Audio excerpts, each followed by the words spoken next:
We are good.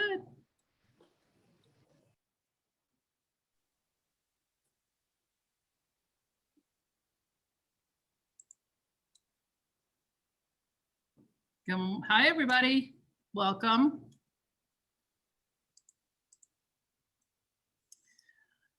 Well, welcome to everybody that just joined us. My name is Carrie Willigan. I'm the Assistant Dean for Career Services for the School of Business, and we are really delighted to have you all here today. Our ProfessionalQuest event series is going strong in this virtual world, and this is our consulting and HR panel today. We have a really amazing panel for you, so I want you all to pay attention. We're also very excited that this semester, our entire panel is sponsored by the Fairfax County Economic Development Authority, and we're thrilled to have their sponsorship and their partnership. So I'm going to go ahead and turn it over to our representative from the Fairfax County Economic Development Authority, Mike Batt, and he's going to talk to you for a minute. And then Professor Cindy Parker is our event moderator, and she'll be leading us for the next hour. And if you have any questions, please do chat us. Thank you very much. And I'm going to turn it over to Mike now. Thanks, Carrie. I appreciate it. And good afternoon, everybody. I look forward to just having an open dialogue, chatting with you, getting any questions you have. My role here with Fairfax County is the talent initiative director. So my full-time job is to help connect you students with the companies that we have here. And right now there are 100,000 jobs open in Northern Virginia. It's unbelievable what's going on. And about 10% of those 10,000 range are entry level, specific for you. And if you happen to be juniors or even sophomores looking for internships, there's 1,800 internships out there that we've segmented into one site too. So amazing opportunities, and I look forward to talking through that with you and sharing more details. I think both HR consulting opportunities are limitless here across our region for those of you that want to stay in the region, which we hope you will after college, because this is just a really amazing place to have a career, and we hope that you'll learn a lot from the session today. So I appreciate the opportunity. Thanks so much, Mike. Appreciate that introduction, and thank you again for your sponsorship of this event. We really appreciate it. Welcome, everyone. Welcome, students. So glad you all can make time to be here this afternoon. I recognize some of your names from my classroom. I'm a faculty member within the School of Business in the management area. So I'm happy to be with you for the next hour, asking some questions, both from you all as a group and any others that come up along the way, to learn more from our panelists about their careers, their backgrounds, get some advice and tips from them about how you can prepare yourself for a career in consulting or human resource management. So we'll start with introductions, and then we'll go to some questions. And as Carrie had mentioned at the outset, if you have a question that you'd like to ask the panelists, feel free to send it in the chat. We'll try to get to all the questions if we can.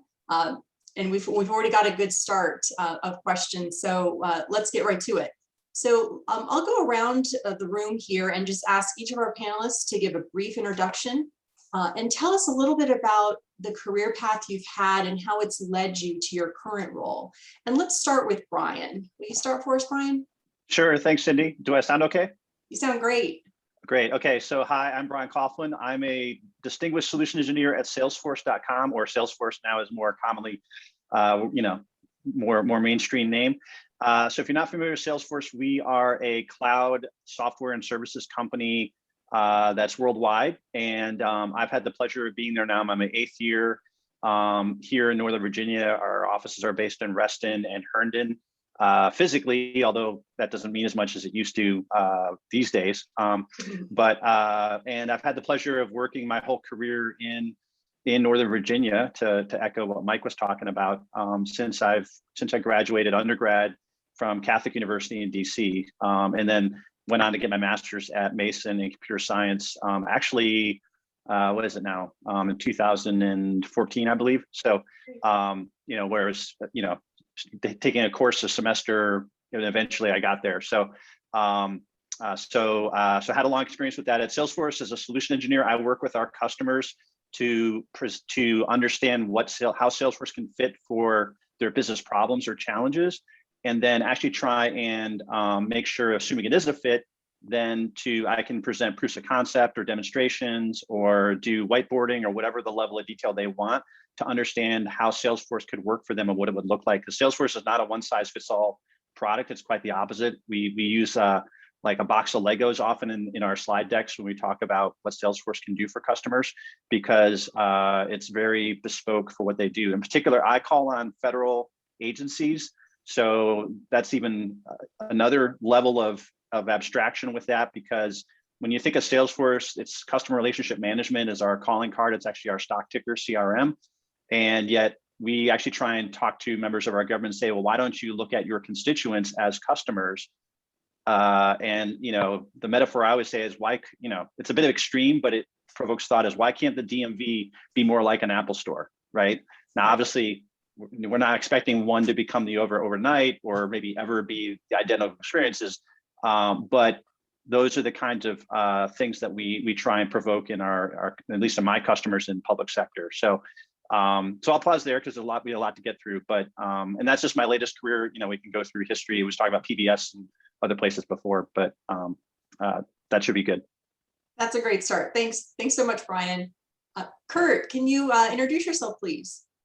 Sure, Cindy, thank you. And hello, everyone. I'm Kurt White. I'm the Senior Vice President and Chief Human Resources Officer for Array Information Technology. Array is an IT solutions company that provides applications development, sustainment, and a variety of user support services to public sector organizations. Our client base happens to be mostly in the defense sector. My career path is a little bit unusual. I'll give you a top-level summary. I grew up in the rural Midwest in a manufacturing and kind of rural area in the Midwest. I moved to Washington, D.C. 30-some years ago. Followed a girl down here from Akron, Ohio. We've been married for almost 35 years. Being in Washington and being a human resources and consulting professional has just been a great experience. DC has experienced so much growth over the last 3+ decades. It's created a lot of jobs in HR and consulting. Myself, I started with British Aerospace as a human resources clerk some years ago, and have managed to navigate through various HR functions, recruiting, employee relations, compensation, organizational development. A lot of good experience behind the desk in HR, but also on the other side of the desk in consulting. 2 times I've worked with Deloitte and at other times other consulting firms. So I've had the benefit of the experience on both sides of the desk, as well as client-facing roles and other operational kind of capacities. And I think the combination of the HR, consulting, and ops management has had extremely valuable impact on my career as I've eventually navigated into more senior management roles. Just the opportunity presents through the Q&A today. I will espouse the virtues of having experience in different functional areas, different work experiences. You try to build your career because it's very, very essential and valuable in today's job market. I guess I should mention, I also have an MBA from George Mason University, serve on the School of Business Alumni Board, and as a part-time adjunct in the School of Business. That's me. Thank you, Kurt. Johnny, please introduce yourself. Yes, well, thank you, Professor Parker. My name is Johnny Ivanovich Nunez. I currently work for the National Park Service as a human resource specialist. And my entire career has been with the federal government. I was fortunate enough to be able to graduate Mason and quickly, shortly thereafter, start with the National Institutes of Health as an HR assistant, and was able to navigate that to become an HR specialist. And my career took me to the Department of Justice, where I was able to lead a team of HR specialists. And then I continued on to the Department of Agriculture, where I did a little bit more recruitment, so customer facing recruitments, going out to different events. And then that amazing position went away, and I somehow found myself with the information systems team. So I got to learn a lot about the data, the employee data that we have and how we use it to better understand our workforce and so forth. And ultimately, I decided to go back into staffing, and that's how I ended up with the National Park Service.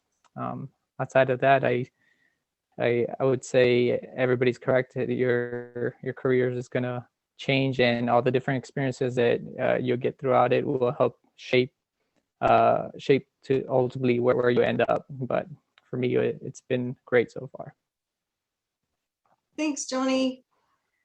Seth, will you please introduce yourself? Sure. Thank you, Cindy. Good afternoon, everybody. Seth Wagaman. I currently work at a smaller consulting firm, TFC Consulting. Formerly, I spent a number of years at IBM. So here in the DC metro area, our company focuses on the federal public sector. So we serve those markets, and as an organization now, we've been around about 20 years almost, and have a number of clients. We focus on financial management, reporting. We also do audit and audit support work, as well as internal control and risk management as some of our bigger areas that we do focus on. Like many others, I mean, I think that the DC Metro does have a lot to offer. I don't think there's any minute or any of the colleagues that I've worked with over the years who are bored or who are looking for work. I think there is plenty out there, and I think one of the keys that everyone will learn, and I think it's a great aspect, is just to continue to network. I mean, I think, you know, early on in your career, you'll find and you'll work with people, and you'll see them move on and develop in other ways and follow paths that they might feel are more suited for them, or just maybe in a different area, but never lose touch of the ones that you have worked with, whether you're good colleagues, because you'll see them all around the DMV in different areas, working with different companies, and you'll find that you'll continually connect with them, and they might provide you another opportunity, or you might look to them for another opportunity down the road. So just looking back, I'm an accounting graduate, and I started out doing some accounting. It was month in, month out type of stuff, and I wanted to have something that was a little bit more dynamic. So that's when I started to focus on the consulting aspect of things, because you realize that you can take what you do know and kind of expound upon it. So you use your background, but you can do many different things with it, whether it's accounting, finance, economics, whatever the case may be. HR is we have some people here today. So there's a lot of things that you can do with your career. And I think, you know, depending on your personality and where you want to be, I think all of these aspects of probably most people on the panel is reaching out to others, is working with others, becoming a trusted advisor. And it's a really good place to be, and people really look up to you. And I think you can have great opportunities down the road, just kind of focusing on those things, the skills, the soft skills that it takes, and the levels of communication that are involved. I think it provides you just a great amount of opportunity. So. Thanks, Seth. That's very insightful. Appreciate that. Leslie, let's go over to you. Can you please introduce yourself? Sure. Hi, everyone. My name is Leslie Wallner. I'm a senior consultant at Deloitte in our consulting business based out of our office in Roslyn, Virginia.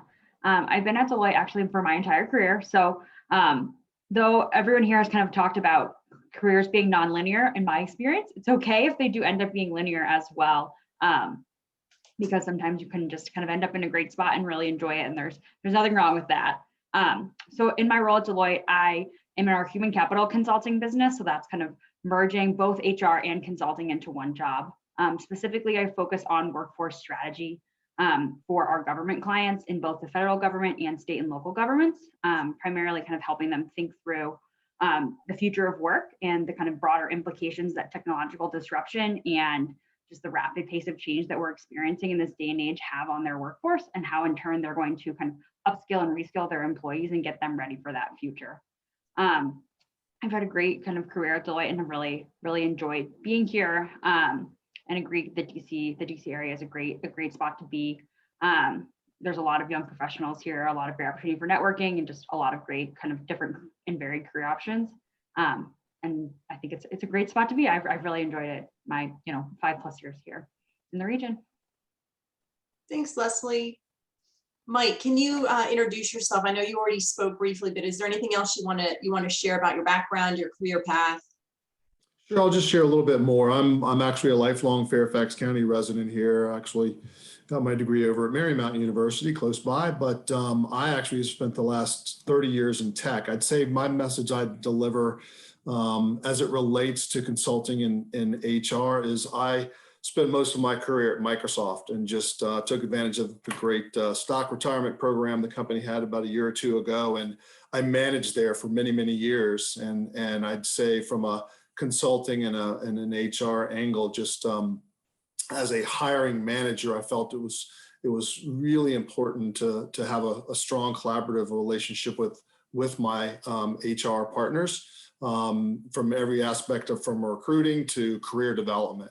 And so I hope that I can share some wisdom from all of that experience I've gained working for a big Fortune 500 company here in that actually is hiring 1,500 more people over the next number of years, just in Reston alone, Microsoft, but lots of companies. And so I hope I can share some good information. And then as I took advantage of my experience in 30 years in tech, I shifted over, and Fairfax County had just launched this talent initiative program because there's a huge talent gap. Again, there's amazing opportunities here for every one of you on this call. In this region. And so my job is to leverage that experience I have, the fact that our county is supporting it with a budget to help with career development opportunities, talent initiative programs, virtual career fairs, lots of things we're doing to help connect you as students, as well as those that are already in career with all of our companies out here hiring. So look forward to participating further in the call. Thanks, Mike.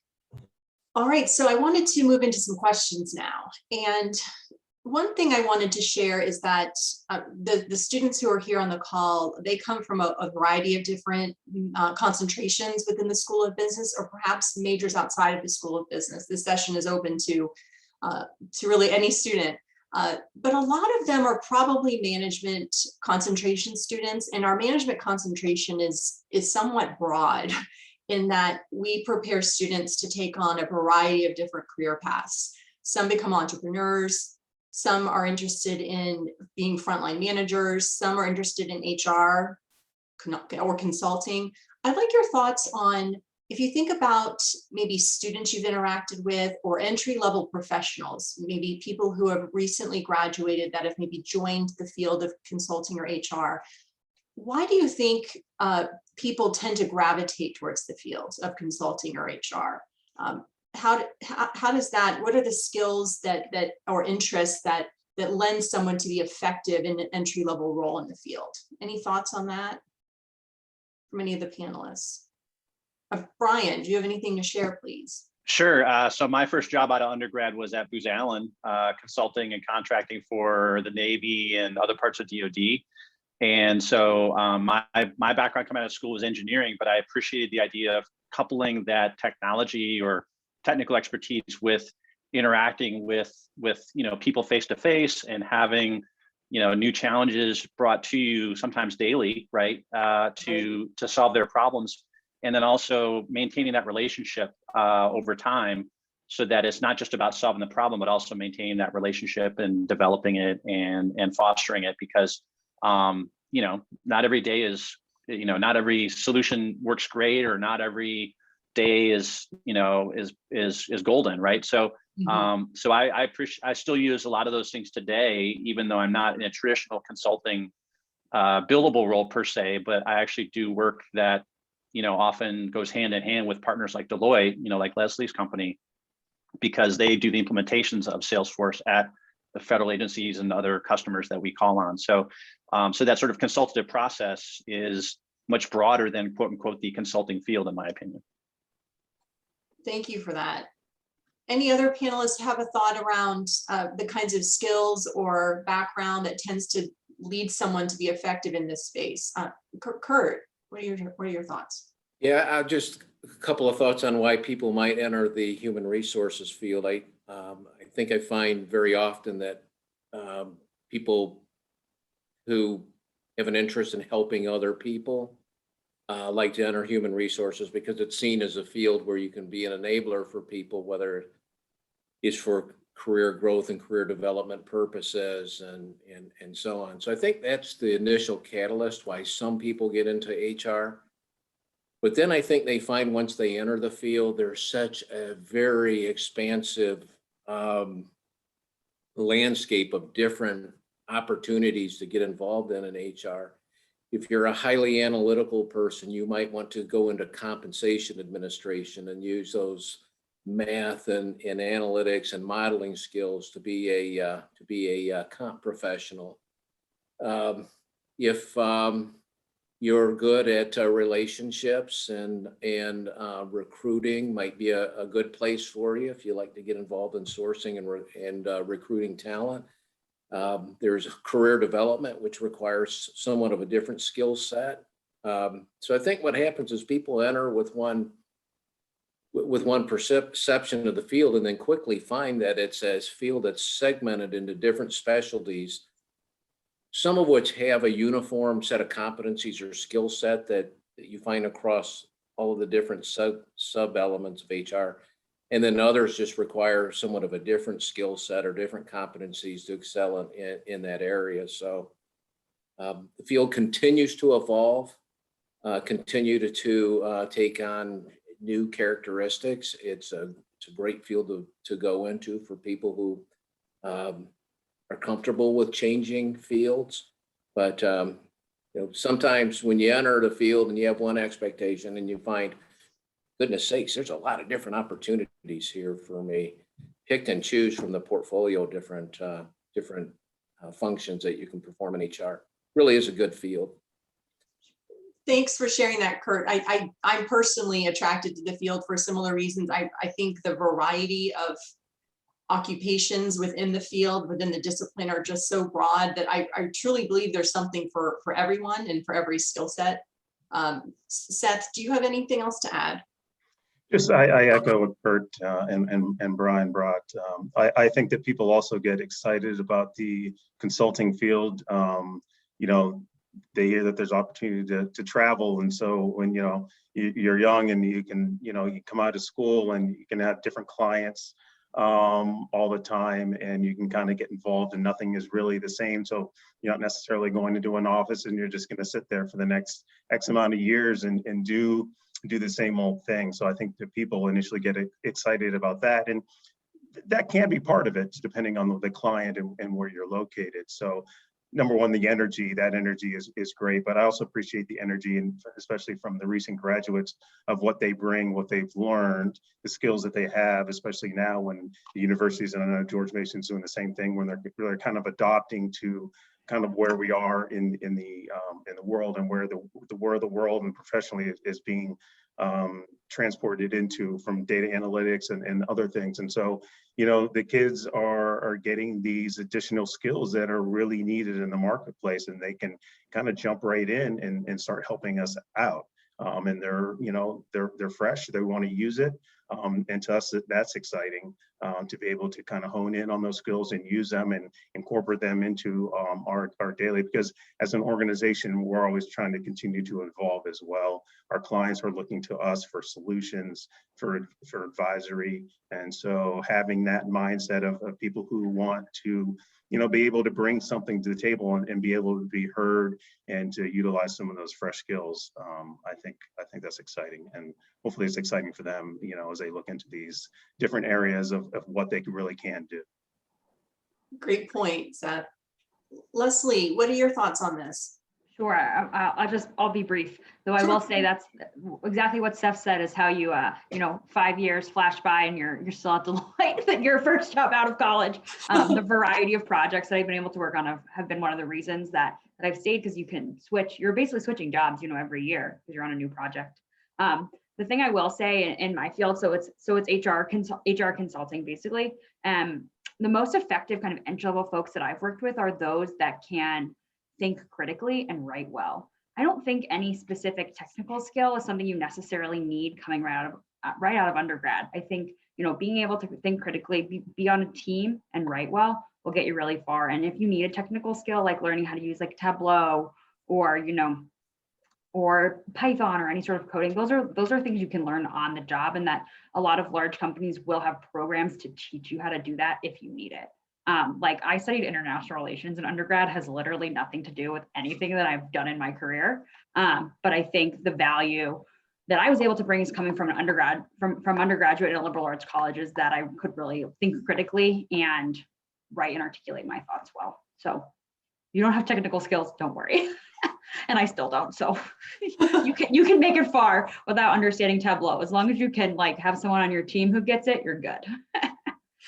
Well, that's very reassuring, Leslie, because I know a lot of our students they worry about like how much do they really need to know upon entry into an entry-level job. And I think your comment around how some of this very specific technical skills, if you can at least demonstrate that you're capable of learning or that you can be trained, the company will take care of kind of getting you the specifics that you need. And then those foundational skills of critical thinking and strong writing, strong communication are a big focus in terms of what you're looking for in effective candidates. So that actually brings me to my next question. So you set me up very well, Leslie. You're welcome.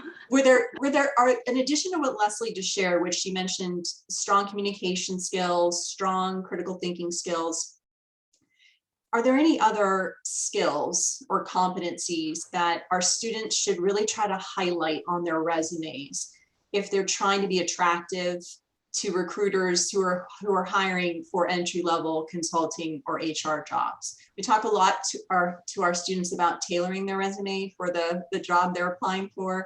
So if a student is going for a career or a position in this space, what are the additional skills or competencies they should really try to showcase on their resume? Johnny, what are your thoughts?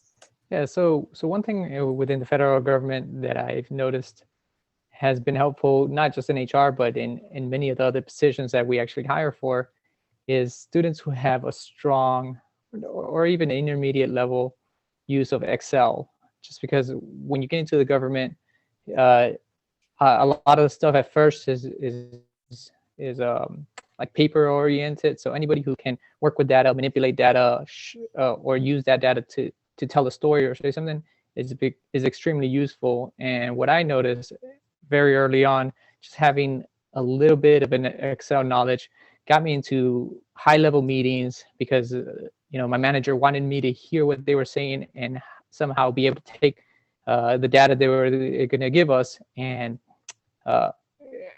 able to like present it in a better way or like allow them to use that data at the next meeting and so forth. So that got me into a bunch of meetings with higher level ups, which got me into projects with higher level ups. And so I always tell the students, if you can take a quick Excel course, just do it, and then you'll start to see the benefits of it. And there's multiple different programs, as I have mentioned, like Tableau, Power BI, just anything that you can work with data. And just in HR, it's extremely useful, but I can only imagine in whatever position for whatever company, just having the ability to use that and generate something really quick is very helpful. That's another great point, Johnny. Thanks for sharing that. Brian, do you have anything to add to this? Sure. Just as the panelist here from a technology company, Salesforce actually bought Tableau about a year ago, so it's part of my company, as well as we go out of our way to make learning and accessibility in terms of kind of on-ramping with whether it's Tableau or Salesforce or other parts of our technology as easy as possible for the general public, not necessarily even students, although students can get extra advantages on top of that. So what's great is that everyone's recognizing that there's opportunity out there from a technology point of view, but it's also in these different areas. And then we actually call, like at one of my agencies, we call people at the agency who use Salesforce and go a little deeper with it than just a regular quote end user of Salesforce. We actually call them citizen developers. So we actually encourage our customers not just to be a user of the technology, but go a little deeper, to Johnny's point, so that you can maybe take it a little further to have value within your department or your role, as a way to have that point of view, or to make a critical insight into something. So so it's not to say, you don't have to be an undergrad, go super deep in any one technology, but just having that awareness or a little bit of experience can then be a pivot point to whatever career avenue you may want. And so as a technology company guy, we try and make that as easy as possible.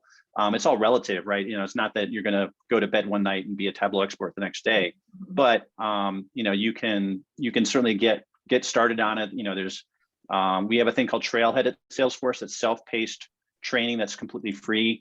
Trailhead.salesforce.com. That's why I'm wearing this hoodie. Is we call people trailblazers who go into Trailhead, and so they actually can on-ramp into different technologies for that. And it can be from different points of view.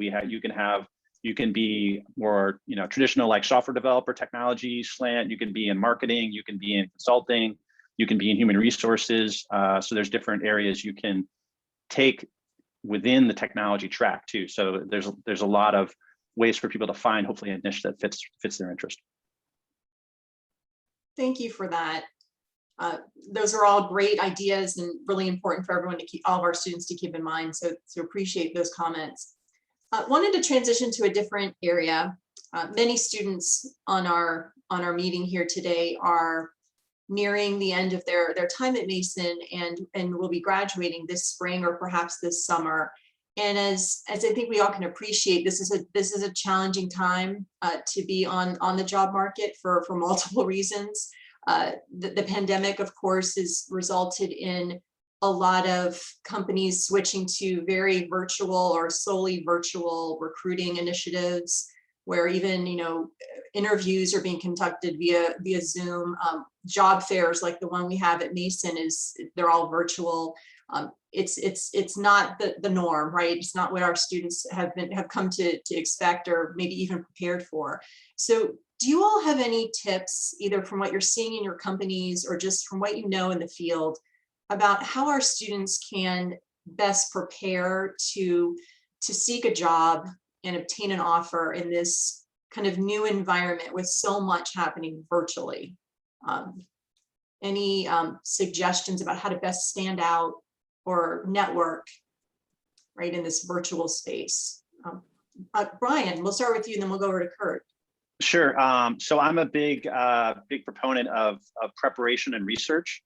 Maybe that's the bit of the consulting background as well that I was alluding to in my earlier stages of my career, where I don't, if I'm having a professional type meeting, whether it's an interview or a customer or client meeting, right? I hate the idea of just walking in cold, right? And just saying, hey, I'm some smart guy, I'm from Salesforce, let's do something, right? That's so random, right? So instead it's like, okay, if I understand some things about this person going in because I've researched their LinkedIn profile, or I understand what the function is of their job or of their team, right? And how that might tie in my case, to like the mission of an agency, then, having that context provides a basis for hopefully a productive relationship.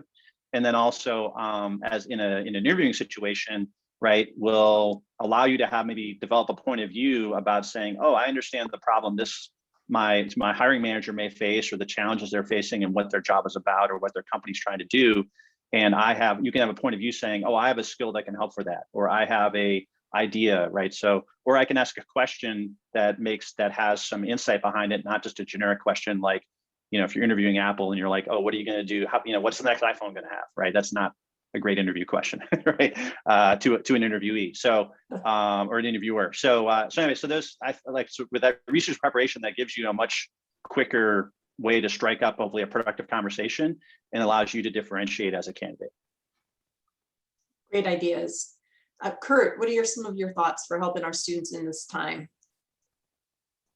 Well, it wasn't long ago, I had young people at home, just like the students on the phone. They've all graduated and moved along, and I'll give you the same advice I gave my own kids, which I think worked pretty successfully, and that is, I guess the number one rule of thumb is that most jobs aren't obtained from going to job boards and looking up jobs and sending your resume in with 1,000 other people.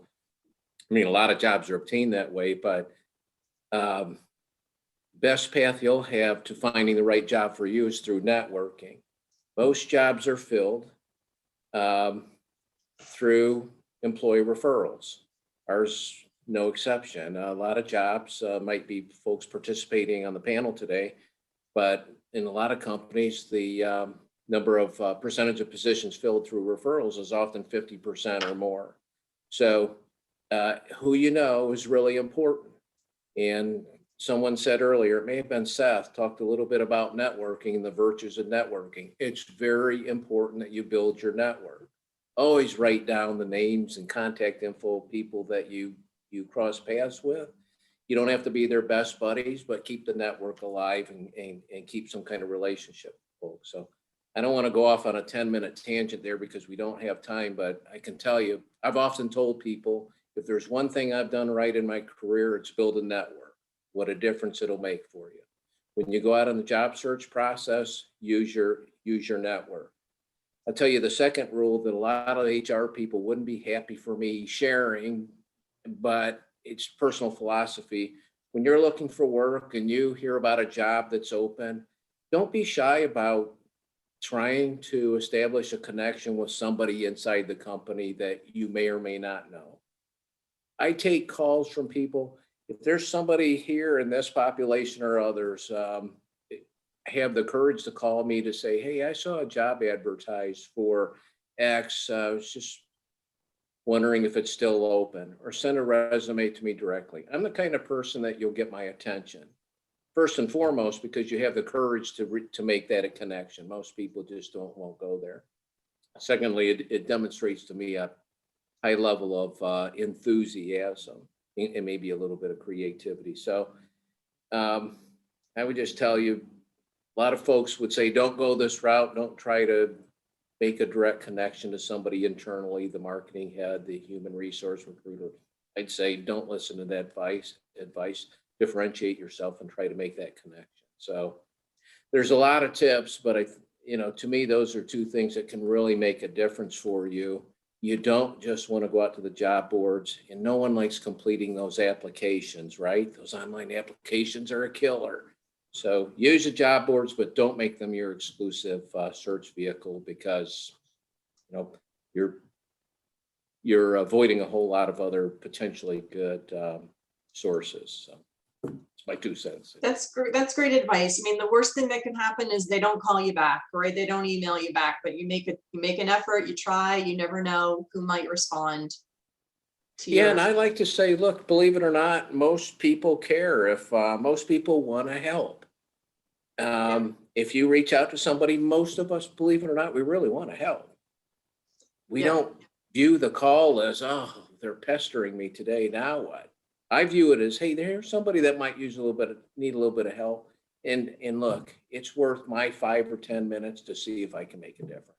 And if you view relationships and people with that kind of mindset, you'll be a little bit more courageous and maybe a little bit more energized about trying to make connections with people that you just don't currently have.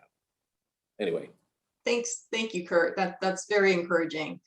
Seth, what are your tidbits to share? Well, like Kurt, appreciate that. We certainly rely on referrals. Those are great to have, and we don't turn them down on any given day. So I certainly encourage people, yes, again, to network. And then the other thing is, I know it's a little harder for all of us right now. I think all of us here on the panel, did a lot of shaking hands and sitting down and having coffee or whatever the case might have been, up until a couple of years ago. So I think we're all faced with a little bit of a challenge in that regard. And so we have to kind of do things a little differently, obviously right now. So, as we're Zooming or we're on calls and trying to screen individuals, I just encourage everybody to come prepared. yeah, to know, know the organization that you're talking with. I mean, I've talked to a number of interviewees who don't really know who we are, what we are, and that's okay. I don't expect them to know all the ins and outs, but at least acknowledge the familiarity and some facts. And then when you come on screen or you're on phones, show some energy, show up professionally, pay attention, stay focused. We at least I don't keep people on the phone or on the Zoom for a long time. I think we're kind of all past that point in a lot of regards. So I think in the time that we do have, the 30 minutes or so, just stay as focused as you can again, and to be in the right environment, and just take the time to really focus and listen and bring your questions and be prepared. I think we both want the same outcome at the end of the day, and we'll get there if we're all prepared and ready for the conversation. Thank you, Seth. Mike, what are your thoughts on this topic?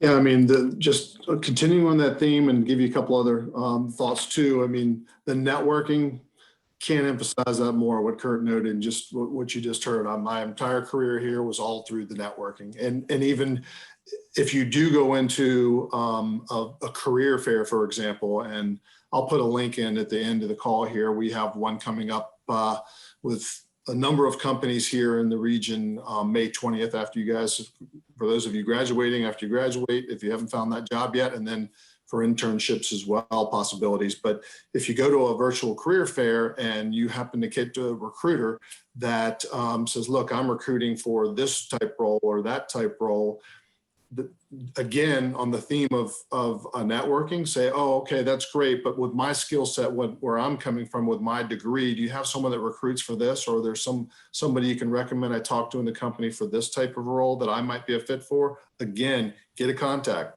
find some way to make a connection in that organization, and always do enough homework so you can answer the question, why do you want to work here? Yes. At homework. And I think that's key and will help you move forward. I always love when panelists endorse things I say in the classroom to my students, because then I know they're going to believe me. Johnny, what are your thoughts on this? Yeah, so I just quickly want to add that students should be thinking about it in a way where the hiring managers don't care that you've applied to 40, 50 other jobs. Their job is the most important. So if your resume is tailored to that, your cover letter is tailored to that specific organization or specific position, and when you do get into an interview, you, like some of the other panelists have said, you are prepared, you know what the organization does, and you have a little bit of idea what the position, from the position description, it is looking for, and your questions are all based around that. That lets them know, hey, this person is not just applying to apply because they saw a position with the salary that they wanted. This person is prepared. So again, hiring managers, for them, this is the most important job out there. Even if it's an entry-level job to them, this is the position they want to fill, and they're not worried about the 6 or 7 other positions that you apply for that day. So just put that emphasis on it, and they'll be just as excited. And they'll match your energy in that interview. Thank you, Johnny. Leslie, what are your thoughts? Sure, I'll be brief again. I agree with everyone. Networking is critical. Acknowledge that it's exhausting, and Zoom fatigue is certainly real, and it's definitely a bigger challenge doing it virtually than it is in person. But I still think kind of some of the same principles apply of preparation. Definitely stalk everyone on LinkedIn beforehand. Make sure you have it set to private so they can't see you stalking them. That's one of my biggest tips. And then the other thing I like to do is make sure I have a good kind of prepared outcome from each meeting, and striving to get at least 3 new contacts from the person I'm networking with, so I can continue networking and meeting others in their field. Just kind of keep that flowing. Those are great actionable ideas. Wonderful. So students, we have just about 15 minutes left. I've got plenty of questions I can ask the panelists, and I'll keep going. But if you have any questions that have come up, students, during the session that you'd really like to have us ask, feel free to send them in the chat. All right. So as we potentially wait for any other questions to come in, panelists, a few things as we get towards the end of our time. thinking about the future, I know it's we're hoping that with vaccines and all the work we've done the last year, that perhaps we're getting to an opportunity where maybe we're approaching more normalcy in the way we work. And it's hard to know what the future looks like, right? But what are your thoughts on the field of HR and consulting, and any trends you see emerging in the next 3 to 5 years? How do you see the field changing in terms of different areas of emphasis, or any other thoughts about evolutions in the fields? Brian.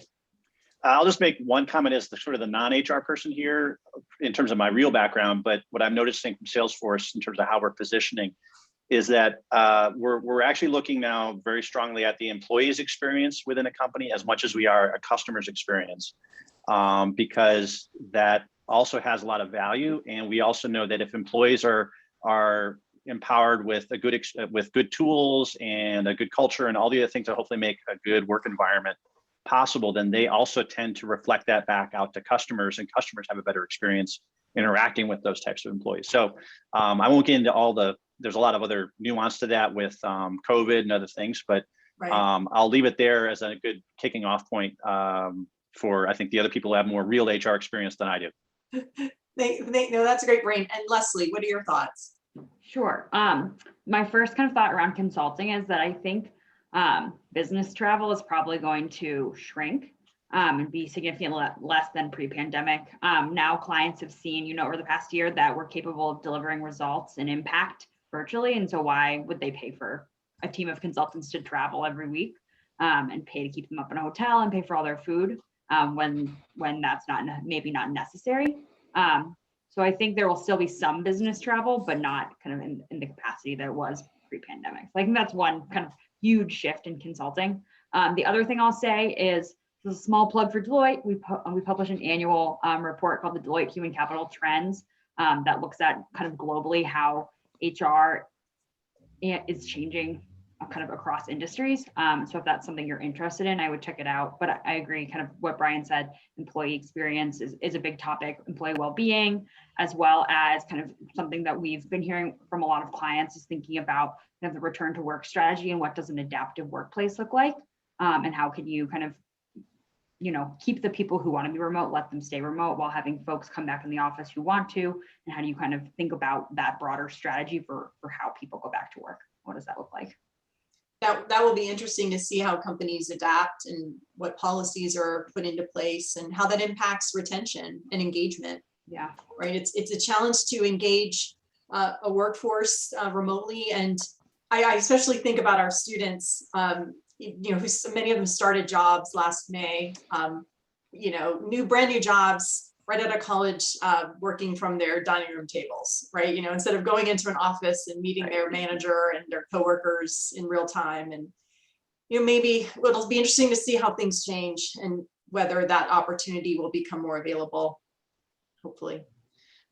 Johnny, what are your thoughts about trends? Yeah, so the federal government was slow to react to teleworking. It's outside of the technology-based agencies. It was always like, yeah, you can telework once a pay period, once every 2 weeks, so forth, and this forced their hand. So the experience that the students are having, where they have to use file sharing, messengers, communication, other avenues to communicate with their professors or get their work done or collaborate. These are all extremely valuable skills that they're going to have to immediately implement with whatever job they start with. So yeah, Yep. I think that's going to continue. The federal government has seen the benefit of that, and so there are no more snow days for federal government employees. We haven't really had. Well, I guess we have had snow days at Mason, but not really, right? Because we can all do class online. So, but to your point is fair. I think, and it's important for students to recognize they've built over the last year. They have built some really valuable skills in adaptability and flexibility and some of the ways they've approached their work and the technical demands that they've been under, and being able to talk about those right in a job interview, I think will help them, will only help them. Seth, what are your thoughts about trends? Just a couple other things. You know, we've certainly been catapulted ahead in years and of the way we work and the way we're going to react. And I think with that, there'll be a lot more, process automation that's going to come along with that. And I think, what that goes to is, more analysis and other kind of higher value expertise that people will develop, because the automation will kind of continue to ramp up on serve the public sector as well. And as Johnny mentioned, a little bit slower to adopt there, but I think that's going to take off a lot quicker in the coming months and years. And so just another arena which was kind of a slow to adopt. That's gonna fast forward. And so having people with those skills who are ready to go is going to be important. And I know that we're all kind of getting into the dynamic of the virtual world. I think that will continue. And I think there's a long way to go with that, right? There's so much data out there, and I know people are scrambling to be able to use it. And it's going to be an important aspect of really how quickly we move forward with that. I know, there's a lot of organizations that are moving a lot quicker with it, but I think we'll continue to kind of fast forward. And you'll see over the next 2 or 3 years, even out of this and what's being developed as a result of this and what people are seeing and what people are being able to do, it's going to really change. So I think we'll all adopt a little bit, even ourselves, but we'll rely on some of the younger generation to kind of help us get through this as well. Fair point. All right, I think we have time for maybe, if I can squeeze in maybe 2 more questions. I'll see what I can do, but I'd like to hear from each of you, if you wouldn't mind sharing, what is the most rewarding thing about the work that you do? Like what energizes you or gives you special pride and accomplishment? What's rewarding? Anyone want to start with that? I'll jump in just Yeah. 2 things. So on the HR side, as a hiring in a director level manager at Microsoft for many, many years, working with my HR peers, it was really helping with career development, helping the employees advance their careers and help them find the jobs they were looking for. As Leslie noted from Deloitte, she's been there since right after college. You get in with a larger company and sky's the limit. You can find opportunities. And I've always been one too. And hopefully you'd find managers in HR and be an HR advocate for. If someone's looking for another opportunity internally, you want to encourage those managers to help them versus try to say, no, I need to keep them because they're looking. There's an interest for them to move on. So I think that's one real key message that I'd like to deliver. Wonderful. Brian, what rewards you? What energizes you? What I find particularly rewarding, because it can be harder. It's not a common thing, and when it happens, you feel lucky as well as maybe you did good work, right? Is when you're with a larger group working in a team environment, and the success of something is at that team level. Because that's something where you have to then trust those other people on your team to do their parts of their job. You contribute, hopefully you're part of that team. And then the success is then shared among that team. So, those things obviously are that's part of then building more, meaningful relationships with the people you work with. You hopefully make a bigger impact. Most things that have large impacts are done by teams, not by, one person, going off and doing something, even though there are times where that's also important. So that's what I particularly appreciate, is having those sort of team successes where you're part of that, not just individual. I imagine that's very rewarding, right? Seeing that collective accomplishment. Great. Kurt, what about you? Yeah, at this point in my career, one of the many rewards that I have is just being a trusted advisor, to be kind of cliche-ish, to managers and employees in solving a wide range of problems. At some point in the past, HR was very narrow in the areas that services it delivered: recruiting, payroll, employee relations. But the field has branched out today to become more sophisticated HR managers today are expected to be business generalists, not HR generalists. You have to understand what happens in the client-facing roles that the operation managers perform. You have to understand a little bit about profit and loss, so have a little bit of financial background, a little bit of contracts management, and maybe a little background. And that's part of what makes the field so exciting is really the frontier is wide open. And the more that you're willing to educate yourself on broad-based business practices, which is why I went back to school to get an MBA and not a master's in HR.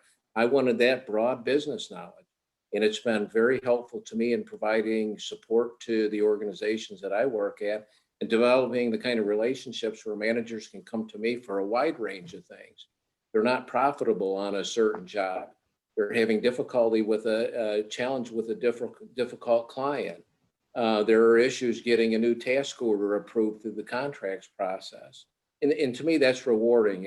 When you can provide support to a much broader area and see your impact across a much wider range of issues versus a very narrow set that HR used to have, it makes you more valuable, first of all. And you want to be very valuable where you work, but it can be kind of enriching too. So I think for me is yeah, the multiple expertise that you need in the field, so that not just the functional HR expertise, but the business acumen, the general expertise in the industry that you're serving. Great definitely. point. Johnny, what are your thoughts about what rewards you about your work? So a slightly different take, something that always helps me keeps me motivated at work. It's just sometimes going out to meet some of the actual employees with the National Park Service, going to hang out with some of the rangers or some of the maintenance staff, and just seeing, everything else that all the little moving pieces that it takes, to keep our parks clean or keep everybody safe and so forth. And so sitting in front of a computer, you tend to forget that. But when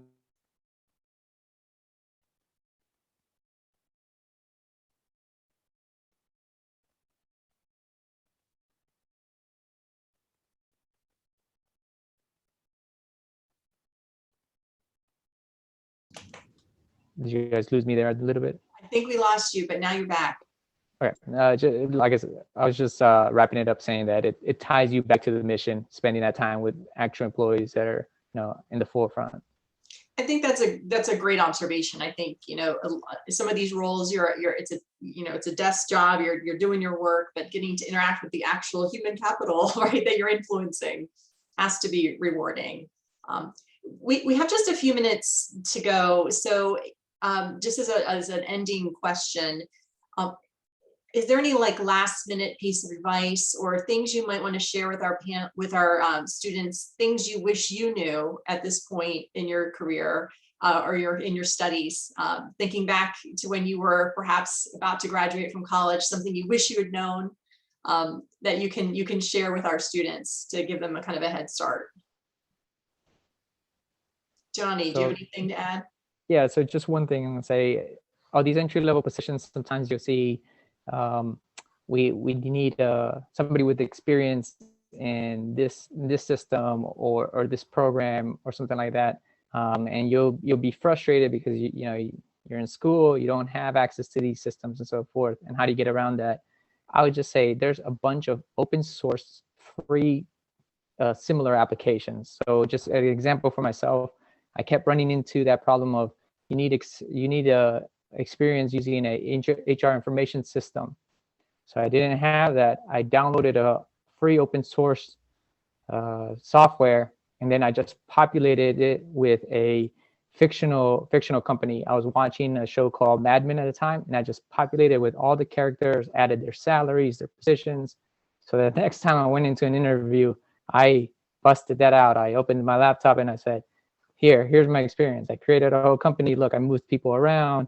I sent the CEO to employee relations because something he did, so on and so forth, and just show him that. So again, you have to stand out. So if you're running into a brick wall where they say you don't have experience, find something that's similar or comparable, and just use that to your advantage. That's a fantastic example, right, of a creative way to solve that concern you had and to show your initiative, right, in getting that, building that skill set on your own. That's fantastic. Leslie. Sure. I'll share that what I like to kind of tell to folks I talk to who are in school is your career is a marathon, not a sprint. So you don't get your dream job out of college. It's totally okay. You can always get another job. You don't need to stay at the same company for 6 years. But if you like it, you could stay, you know. Right, right. It's not a forever decision, right? Exactly. It's a start. People do move around. Or not. Or not, you know. It could go either way. Right.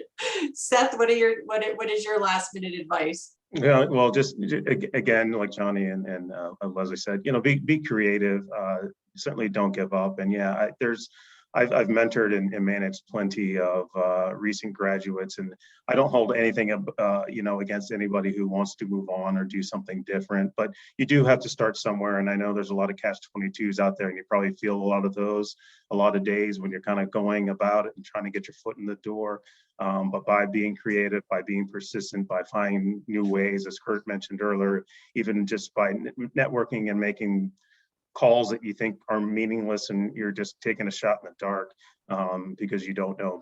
But at the end of the day, that energy, when it finally lands, you'll feel great about it. And it's you know, I'd like to say it's downhill from there, but you've done it, and you'll continue to do it from there because you figured it out. And so, you know, and as Mike said, there's a lot of opportunities out there for everybody here, especially in the DC metro area. So, you know, keep trying, keep banging on the doors. It will open, it will happen. So don't give up. Thank you, Seth. And Brian, what are your last words of advice? Just be really quick. Embrace lifelong learning.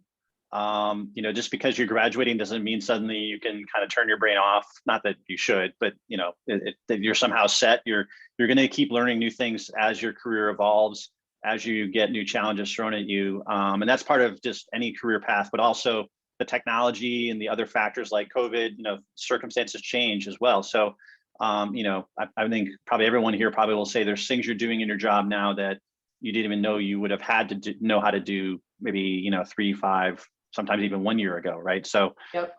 Just get used to it and try and embrace it. It sometimes can be a little overwhelming, you know, drinking from the fire hose, but just do the best you can because it's becoming the new normal.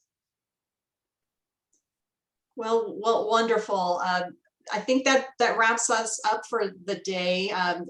Really appreciate each of the panelists and the time you've given to the School of Business and the thought you've given to your responses to the questions. I know our students are grateful, and I also learned a lot. So really grateful for your generosity and being here.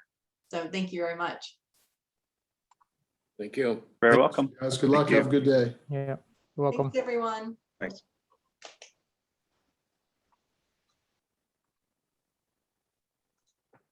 Thank you all. You're welcome. Thank you. Thank you. Thank you.